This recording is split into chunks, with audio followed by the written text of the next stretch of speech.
Hello friends, मैं पिंकी स्वागत करती हूँ आप सभी का पिंकी बुटीक चैनल पर। आज की इस वीडियो में सिंगल कटोरी और डबल कटोरी ब्लाउज की कटिंग आपके साथ शेयर करूंगी। ये एक रिक्वेस्टेड वीडियो है। इस वीडियो में हम तिरुपति उद्वंत जी के रिक्वेस्ट पर 38 चेस्ट साइज की कटोरी ब्लाउज की कटिंग बता रहे हैं। आगे का गला डीप है और पीछे भी गला डीप है। इस कटिंग को अच्छी तरह सीखने के लिए वीडियो को पूरा देखिएगा और वीडियो अच्छी लगे तो वीडियो को लाइक और शेयर भी कर दीजिएगा। चैनल पर पहली बार आए हैं तो चैनल को सब्सक्राइब भी कर लीजिएगा। चलिए शुरू करते हैं। इनका जो नाप है इस प्रकार से है। ये इन्होंने बॉडी से नाप कर लिया है। अपर चेस्ट इसमें 36 इंच की है और चेस्ट जो है 38 इंच है। कमर 30 है। पीछे का गला 10.5 इंच डीप रहेगा। आगे का गला 7 इंच है। आर्म होल की गोलाई 17 इंच की है। पीछे की लंबाई 14.5 इंच है और आगे की लंबाई 17.5 इंच है। देखिए, जब भी हम बॉडी मेजरमेंट लेते हैं आगे का हमारा जो बस्ट पॉइंट होता है वो उभरा हुआ होता है, इसलिए हमारी आगे की लंबाई ज़्यादा आती है। देखिए, इस तरीके से मैं आपको मार्क करके दिखाती हूँ। तो पीछे का जो भाग होता है एकदम स्ट्रेट होता है, उसमें कोई उभार नहीं होता है और आगे वाले भाग में उभार होता है। जितना हैवी चेस्ट होगा उतनी ज़्यादा आपकी आगे की लंबाई ज़्यादा रहेगी। अगर आप सीधा नापेंगे तो लंबाई कम आएगी और कर्व को नापेंगे तो लंबाई ज़्यादा आएगी। तो उभार जैसा आपके सीने का रहेगा चेस्ट का, उसी के हिसाब से आपकी लंबाई कम ज़्यादा रहती है। इनका चेस्ट साइज़ हैवी है जिसकी वजह से लंबाई में ज़्यादा अंतर है। चलिए मैं आपको कटिंग करके दिखाती हूँ। यहाँ पे सबसे पहले तो फ्रेंड्स ब्लाउज की लंबाई 14.5 इंच तैयार है। इसमें 1 इंच मार्जिन का लेना है। ये पीछे वाला पल्ला है, पीछे वाले पल्ले की लंबाई उन्होंने 14.5 इंच बताई है, तो उसमें 1 इंच मार्जिन का प्लस करके हमने 15.5 इंच लिया है।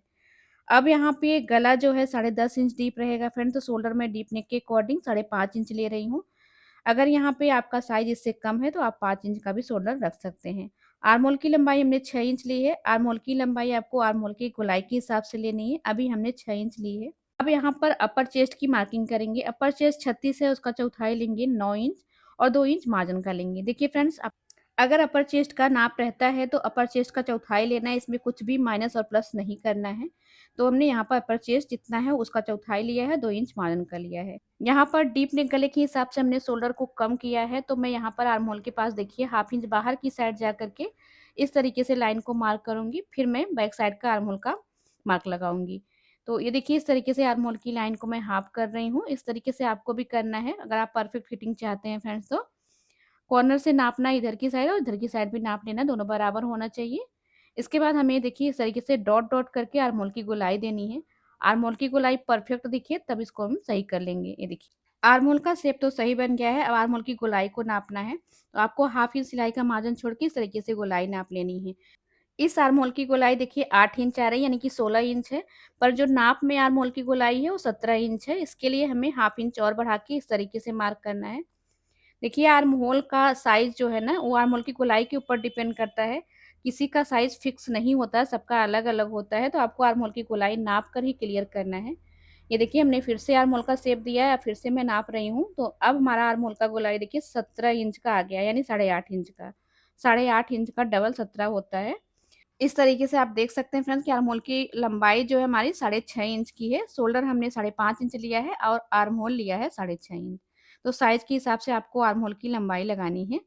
अब देखिए जितना चेस्ट के पास है उतना मैं कमर के पास नाप लूँगी। इसके बाद मैं कमर पर मार्किंग करूँगी। तो देखिए फ्रेंड्स हमारी कमर जो है वो 30 इंच की है, उसका चौथाई हमने लिया है 7.5 इंच, 2 इंच मार्जिन का लेंगे। अब यहाँ पर आप देख सकते हैं फ्रेंड्स कितना कपड़ा जो बच रहा है वो हमको टक्स लगाना है। ये देखिए ये 1.5 इंच का कपड़ा टक्स के लिए बच रहा है, जबकि डीप गले में हम टक्स को बहुत ही कम लगाते हैं, नहीं तो आर्म होल के नीचे कपड़ा इकट्ठा होता है और इसमें देखिए अगर हम टक्स नहीं लगाएँगे तो फिटिंग की सिलाई बहुत ज़्यादा तिरछी आएगी। इसके लिए हमें टक्स लगाना पड़ेगा क्योंकि इसमें कमर बहुत कम है चेस्ट के हिसाब से। तो देखिए इस तरीके से मैं 1 इंच की टक्स लगा लूँगी, बाकी जो बचेगा उसको निकाल दूँगी। फिटिंग की सिलाई बहुत ज़्यादा तिरछी नहीं आनी चाहिए, ब्लाउज में फिटिंग की सिलाई सीधी रहती है तभी परफेक्ट ब्लाउज बनता है। अब यहाँ पे गले की चौड़ाई मैं 2.5 इंच ले रही हूँ और गले की लंबाई मैंने नाप के हिसाब से 10.5 इंच लिया है। इसका एक बॉक्स बना लेती हूँ और फिर इसमें गले को शेप दे दूँगी। यहाँ पे मैं गोल गला बना रही हूँ फ्रेंड्स, अगर आपको गले की चौड़ाई बड़ी रखनी है, तो आप नीचे की साइड चौड़ाई बढ़ा सकते हैं, पर ऊपर आपको गला थोड़ा कम ही रखना है। तो देखिए मैं इस तरीके से इसका शेप बना लूँगी। आप चाहे तो लाइन के अंदर ही अपने शेप को बना सकते हैं जितना चौड़ा आपको गला पसंद है। अब डीप गला है फ्रेंड्स, तो गले की साइड हमें शोल्डर को हाफ इंच ऐसे डाउन कर देना है, ये देखिए। एक मेन पॉइंट ये भी है फ्रेंड, देखिए शोल्डर डाउन हमने किया है तो हाफ इंच डाउन हो गया है, और हाफ इंच जब इधर की साइड टक्स लगाने पर हम उठाते हैं ना, तो लंबाई भी कम हो जाती है। और अगर क्लाइंट का ब्लाउज आप बना रहे हैं, उनकी लंबाई नापने पे कम आती है, तो क्लाइंट कंप्लेन करता है। इसके लिए आपको नीचे से हाफ इंच बढ़ा देना है। वैसे कोई फ़र्क नहीं पड़ता है, पर नापने पे दिखता है फ्रेंड्स कि हमारा ब्लाउज छोटा है। तो इसके लिए आप अगर क्लाइंट का बना रहे हैं और इस तरीके का शेप दे रहे हैं, तो आपको हाफ इंच लंबाई और बढ़ानी है। इसके बाद टक्स पॉइंट की मार्किंग करनी है, तो देखिए 4 इंच में मैं टक्स पॉइंट की मार्किंग कर रही हूँ। टक्स की लंबाई गले की लंबाई तक ही रखनी है, उसके ऊपर नहीं ले जाना है। और टक्स मैं यहाँ पर हाफ इंच की लगा रही हूँ, यानी कुल मिलाकर मैं 1 इंच की टक्स लगा रही हूँ। वैसे डीप नेक पे कुल मिलाकर हाफ इंच की टक्स लगाते हैं, अगर कमर का साइज़ बहुत कम नहीं होता है तो। टक्स की मार्किंग करने के बाद हाफ इंच इस तरीके से ऊपर उठा के मार्किंग कर लेनी है। अब हमारा बैक पार्ट कंप्लीट हो गया, मैं इसकी कटिंग कर लेती हूँ। अभी देखिए फ्रेंड्स, मैं यहाँ पर बाहर वाली लाइन को ही कट करूँगी, क्योंकि इसी पल्ले को रखकर सामने वाला पल्ला भी कट करना है। तो इस तरीके से जैसे हमने मार्किंग करी है, उस तरीके से कटिंग कर लेते हैं। ये देखिए, और ये जो टक्स वाला पॉइंट है, इसको भी मैं कट करके यहाँ पर एक पिन लगा लूँगी।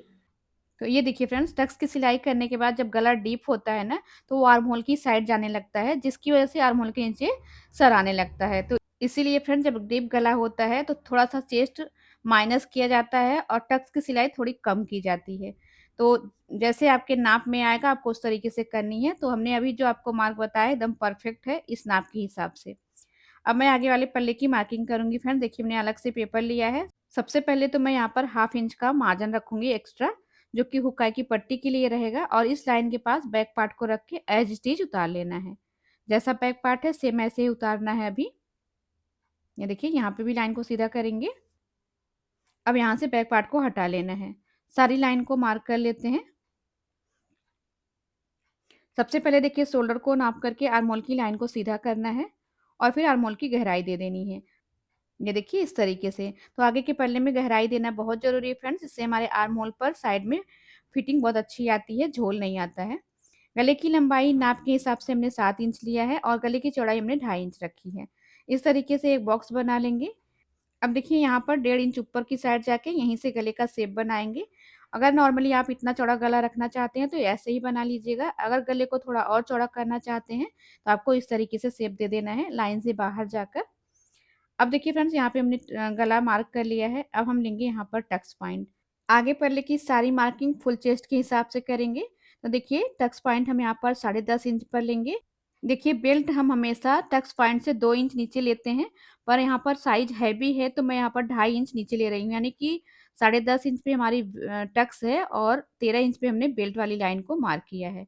आधा इंच एक्स्ट्रा लिया है हमने यहाँ पर बेल्ट को। अब देखिए, बेल्ट वाली लाइन पे मैं यहाँ पर पौना इंच ऊपर ले रही हूँ। टक्स की चौड़ाई मैं यहाँ पर 4 इंच ले रही हूँ, हाफ इंच उकाई की पट्टी का लेके इस तरीके से बेल्ट का शेप दे देना है। और इधर की साइड फ्रेंड्स, नॉर्मली हम हाफ इंच लेते हैं, पर इसमें मैं पौना इंच ले रही हूँ। तो इस तरीके से पौना इंच हमने यहाँ पर शेप दिया है, तो उतना ही हमें अपनी लंबाई को बढ़ाना भी पड़ेगा। वैसे देखिए, ब्लाउज की लंबाई आगे वाले पल्ले में हम पीछे वाले पल्ले से 1 इंच बढ़ा लेते हैं। इसमें मैं सवा 1 इंच लंबा ले रही हूँ फ्रेंड्स, क्योंकि यहाँ पर भी मैंने पाव इंच ज़्यादा लिया है, वही पाव इंच मैं इसमें बढ़ा रही हूँ। और फिर इस लाइन को मैं सीधा मार्क कर लूँगी। तो देखिए फ्रेंड्स, कुछ-कुछ पॉइंट होते हैं जिसकी वजह से हमारे ब्लाउज का परफेक्ट फिटिंग नहीं आ पाता है, जो कि आपको अपने हिसाब से करना पड़ता है। यहाँ पे देखिए, कमर हमारी 7.5 इंच है, 2 इंच मार्जिन का लेके बेल्ट पर कमर की मार्किंग कर लेंगे। हाफ इंच चौड़ाई की पट्टी का हमारे पास पहले ही है, तो मैं इस तरीके से बेल्ट की मार्किंग कर लेती हूँ। अब यहाँ पर मैं अपनी कटोरी का साइज़ लूँगी फ्रेंड्स, तो देखिए हैवी साइज़ है तो मैं यहाँ पर 6.5 इंच ले रही हूँ। आप चाहे तो सवा 6 इंच भी कटोरी का साइज़ ले सकते हैं। 6.5 सवा 6 दोनों सही रहेगा। इस लाइन को मैं सीधा मार्क करूँगी। अब आर्म होल के पास देखिए फ्रेंड्स, यहाँ से मैं 2.5 इंच लूँगी, जो कि सभी साइज़ के लिए फिक्स होता है, ये 2.5 इंच। और अब देखिए, गले के पॉइंट को इस 2.5 इंच के पॉइंट से मिलाते हुए इस लाइन में मिला देंगे, और फिर इस तरीके से कटोरी का शेप बना लेंगे। बहुत ही ईज़ी तरीके से हमारी कटोरी का शेप देखिए बन जाता है फ्रेंड्स। यहाँ से जो टक्स वाली लाइन है, इस पे हम डबल कटोरी बनाएँगे, तो ये टक्स वाली लाइन को मार्क करना बहुत ज़रूरी है। डबल कटोरी के लिए टक्स वाली लाइन रहना ज़रूरी है। बेल्ट देखिए हमारी यहाँ पर कंप्लीट हो गई है। मैं कटोरी को अलग करूँगी। जैसे-जैसे हमने मार्किंग करी है, मार्किंग के हिसाब से कटिंग कर लेना है। देखिए फ्रेंड्स, अगर आप पूरी कटिंग को देख लेते हैं तो आपका डाउट क्लियर हो जाएगा। आप स्किप कर देते हैं तो जो मेन पॉइंट होता है वो स्किप हो जाता है, जिसकी वजह से आपके ब्लाउज में प्रॉब्लम आ जाती है। तो आप हर पॉइंट को देखा करें, कहीं पे डाउट हो तो आप कमेंट बॉक्स में पूछ सकते हैं। इस तरीके से साइड का पार्ट और हमारा बेल्ट का पार्ट जो है वो कंप्लीट है। अब कटोरी को हम अलग से कट करेंगे। इसके लिए फ्रेंड्स अलग से पेपर लेना है। अगर आप कपड़े पे कटिंग कर रहे हैं तो कटोरी को आप कहीं पे और ये भी जगह पर रखिएगा। पेपर पे आप कहीं पे भी रख के कटिंग कर सकते हैं। तो देखिए इस तरीके से हमें अपनी कटोरी को स्टिच उतार लेना है। ये देखिए इस तरीके से। अब देखिए फ्रेंड्स, हमें कटोरी का मार्जिन लेना है। कितना मार्जिन लेना है ये मैं आपको क्लियर करती हूँ। आपको इंची टेप को इस तरीके से रखना है, जितना आपका फुल चेस्ट है उसका चौथाई कटोरी का साइज आना चाहिए। इस तरीके से सेट करके रखना है। यहाँ पे देखिए हमारी जो फुल चेस्ट है वो 9.5 इंच की है, 38 का चौथाई 9.5 इंच है। तो हमें 9.5 इंच की पूरी कटोरी लेनी है इस तरीके से। और इसको मैं इस तरीके से इधर की साइड में डालूंगी। आप चाहे तो यहाँ पे हाफ इंच का मार्जिन भी ले सकते हैं, हमने नहीं लिया है। आपको लेना है तो जरूर ले लीजिएगा। और इधर की साइड हाफ इंच का मार्जिन लेके इस वाली लाइन को यहाँ पर मिलाना है। देखिए इस तरीके से। अगर आपका शेप परफेक्ट नहीं बन रहा है तो आपका जो कटोरी निकला हुआ है उसी कटोरी को रखकर भी आप इस शेप को बना सकते हैं। देखिए पहले मैं इस लाइन को क्लियर करती हूँ। अब ये हमारी जो कटोरी है ना, इस कटोरी को मैं यहाँ पर रख करके भी इसका शेप क्लियर कर सकती हूँ। तो अगर आपका शेप नहीं बन रहा है तो आप इसको भी रखकर इस तरीके से मार्क कर लीजिएगा। ये देखिए अब जितनी भी हमारी कटोरी का साइज है, देखिए 9.5 इंच जो है, इसको मैं इस तरीके से हाफ करके इसका सेंटर निकालूंगी। जहाँ पे सेंटर आ रहा है फ्रेंड्स, अब इसकी लंबाई हमें बढ़ानी है 2 इंच। हमारे आगे के पल्ले की लंबाई इसी कटोरी से बड़ी होगी, क्योंकि इसी में हमारा फुल बस्ट रहेगा। और फुल बस्ट की वजह से ही हमारे आगे के पल्ले की लंबाई ज़्यादा आई है। तो देखिए इस तरीके से हमने 2 इंच बढ़ा करके इसको इस तरीके से मिला देना है। आप चाहे तो इसे 2.5 इंच भी बढ़ा सकते हैं। अब देखिए हमारी कटोरी की मार्किंग यहाँ पर कंप्लीट हो गई फ्रेंड्स। मैं इसकी कटिंग कर लेती हूँ। अगर 2 इंच पर भी आपकी आगे के पल्ले की लंबाई कंप्लीट नहीं आ रही है तो आप इसको 2.5 इंच भी कर सकते हैं। अब यहाँ पे हमारी कटोरी देखिए कंप्लीट हो गई फ्रेंड्स। अब इसमें हमें टक्स लगाना है। तो सबसे पहले हमें कटोरी को सेंटर से देखिए इस तरीके से फोल्ड कर लेना है और सेंटर पे कट लगा लेना है। अब टक्स के लिए मार्किंग करेंगे तो हाफ इंच सिलाई का मार्जिन छोड़ देना है। जितनी कटोरी का साइज है उसको हाफ कर लेना है और यहाँ पे जो भी टक्स का साइज आ रहा है उसको मार्क कर लेना है। टक्स की लंबाई मैं यहाँ पर देखिए 3.5 इंच रख रही हूँ। ये देखिए इस तरीके से उंगली से थोड़ा सा प्रेस करेंगे तो हमारा जो मार्क है सेंटर पे आ जाएगा फ्रेंड्स। ये देखिए हमारा जो टक्स है वो मार्क हो चुका है। अब मैं इस टक्स को कट करके इस पर एक पिन लगा के आपको इसका पफ दिखाती हूँ फ्रेंड्स, और लंबाई भी नाप कर क्लियर करती हूँ। ये देखिए इस तरीके से। अब हमें अपना पीछे का पल्ला और साइड का पल्ला ले लेना है और सभी को एक साथ रख के ब्लाउज की लंबाई नापनी है। तो पीछे वाले पल्ले की टक्स भी मैं इस तरीके से देखिए क्लोज कर देती हूँ। ये देखिए अब इसके ऊपर साइड वाला पल्ला रखती हूँ। देखिए एकदम बराबर से हमारा पल्ला आ रहा है। अब यहीं पे कटोरी को भी मैं इस तरीके से रखूंगी और फिर इस तरीके से ब्लाउज की लंबाई को क्लियर करूंगी। तो देखिए इस तरीके से कटोरी को भी हमने रख लिया है और फिर यहाँ पर बेल्ट को रख लेना है। पर बेल्ट को यहाँ पर रखने की ज़रूरत नहीं है, पीछे वाले पल्ले के साथ ही हम लंबाई को नाप लेंगे। तो देखिए इस तरीके से आपको इंची टेप को रखना है और जैसे आपने अपने बॉडी से मेजरमेंट लिया है उसी तरीके से इसको भी नापना है। तो आप देख सकते हैं कि हमारे पल्ले की लंबाई आ रही है 18 इंच की और इसकी सिलाई का मार्जिन बेल्ट में है। तो इस तरीके से फ्रेंड्स आपको अपने ब्लाउज की कटिंग करनी है। आपका जो ब्लाउज है परफेक्ट बनेगा। उम्मीद कर रही हूँ फ्रेंड्स कि आपको समझ में आ गया हो। तो अभी हमने सिंगल कटोरी की कटिंग कंप्लीट करी है। अब चलिए हम इसे डबल कटोरी में बनाते हैं। डबल कटोरी बनाने के लिए देखिए अभी हमें अलग से पेपर लेना है। तो मैं इस वाले पैटर्न से डबल कटोरी की मार्किंग करूंगी। आप चाहे तो जो ये वाली कटोरी इससे भी डबल कटोरी की मार्किंग आप कर सकते हैं। पर इस वाली कटोरी में जो हमारा पहले वाला पैटर्न है इसमें टक्स की भी मार्किंग है, तो हम इसी के हिसाब से करेंगे, इससे ज़्यादा आसानी रहेगी। तो देखिए इस तरीके से ये वाली कटोरी जो है इसको मार्क कर लेना है। ये देखिए इधर की साइड हमें हाफ इंच का मार्जिन लेना है और इधर की साइड हम मार्जिन नहीं ले रहे हैं फ्रेंड्स। आप इधर की साइड भी मार्जिन अपने हिसाब से रख सकते हैं अगर आपको ज़रूरत है तो। पर कोई दिक्कत नहीं है, अगर आप ले लेंगे तब भी दिक्कत नहीं आएगी और नहीं ले रहे हैं तब भी कोई दिक्कत नहीं है। अब देखिए फ्रेंड्स यहाँ पे ये जो टक्स वाली लाइन है ना, इसको भी मैं सीधा मार्क कर लेती हूँ, क्योंकि इस वाली लाइन की इस कटोरी में ज़रूरत है। अब हमें यहाँ पर लेना है जितना हमारा चेस्ट है फुल चेस्ट उसका 10वां। मैं यहाँ पर 3.8 इंच ले रही हूँ। 3.8 इंच ले रही हूँ। फिर 3.8 इंच लेना है और फिर 1 इंच मार्जिन का ले लेना है इस तरीके से। तो इस तरीके से देखिए हमारी कटोरी जो बढ़ी है वो बढ़ के आई है 8.5 इंच। आपको अपनी कटोरी का साइज़ फुल चेस्ट के हिसाब से बढ़ाना है इस तरीके से। यहाँ पर आप चाहे तो मार्जिन ले सकते हैं फ्रेंड्स, हमने नहीं लिया है। अभी मैंने आपको क्लियर किया कि आप ले भी सकते हैं। अब देखिए मैं क्या करूँगी, ये जो टक्स वाली लाइन है, इस लाइन को मैं इस तरीके से हाफ करूँगी। जहाँ पे हाफ आया वहाँ से 1 इंच नीचे जाऊँगी और फिर इस शेप को देखिए इस तरीके से मिला दूँगी। ये देखिए। इधर की साइड का पार्ट फ्रेंड्स अपने हिसाब से कम कर सकते हैं। मैं 3.5 इंच पर ले रही हूँ और इसको इस तरीके से मिला लूँगी। तो एक कटोरी का पार्ट हमारा कंप्लीट हो गया है। अभी इसका दूसरा पार्ट बनाएँगे। तो देखिए इसको हम इस तरीके से कट करके अलग कर लेंगे। यहाँ का जो पार्ट है इस वाले पार्ट को भी कट कर लेते हैं क्योंकि इसी नाप से हमें लेना है अलग से कपड़ा। ये देखिए इसका ही पार्ट है ये। अब मैं इस वाले पार्ट को अलग से कपड़े पर अलग से पेपर पे रखूँगी और जितनी इसकी चौड़ाई है उसको इस तरीके से नाप लूँगी। ये देखिए। अब इस पेपर को हटा देना है। इस पट्टी की जो लंबाई है ना, वो 4 से 4.5 इंच आपको रखना है। 4.5 इंच रखेंगे, बड़ी होगी तो बाद में निकाल देना है, पर कम नहीं होना चाहिए। 4.5 इंच मैंने यहाँ पर इस पट्टी की लंबाई ली है। जितनी इसकी चौड़ाई है उसका मैं इस तरीके से हाफ करूँगी। इधर की साइड 1 इंच लेना है और इधर की साइड लेना है हाफ इंच।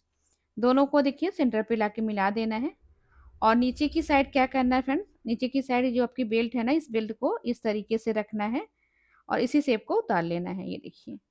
इधर की साइड भी हल्का-सा देखिए शेप दे देंगे। ये देखिए। बस इतना ही करना है, कटोरी का दूसरा पार्ट भी हमारा कंप्लीट हो गया है। अब मैं इसकी कटिंग कर लेती हूँ और सेंटर से फोल्ड करके सेंटर पे कट लगा लेती हूँ। ये देखिए। अब देखिए फ्रेंड्स इस तरीके से मैं एक मार्क लगा लूँगी ताकि सिलाई करते समय ये क्लियर रहे कि कौन-सा पार्ट नीचे का है, कौन-सा ऊपर का। इस तरीके से हमने डबल कटोरी और सिंगल कटोरी दोनों कटिंग करके आपको दिखा दी फ्रेंड्स और लंबाई को भी क्लियर कर दिया किस तरीके से आपको लंबाई बढ़ानी है। आई होप कि आपको अच्छे से वीडियो समझ में आ गया हो। अगर आपको कहीं पे कोई डाउट है तो आप कमेंट बॉक्स में पूछ लीजिएगा। हमने क्लियर करने की पूरी कोशिश करी है। इस तरीके से आप अपने ब्लाउज की लंबाई को बढ़ा सकते हैं और किस तरीके से ब्लाउज की लंबाई ज़्यादा आती है। वीडियो अच्छी लगे तो वीडियो को लाइक और शेयर ज़रूर करिएगा। चैनल को अभी तक सब्सक्राइब नहीं किया, सब्सक्राइब कर लीजिएगा। Thank you.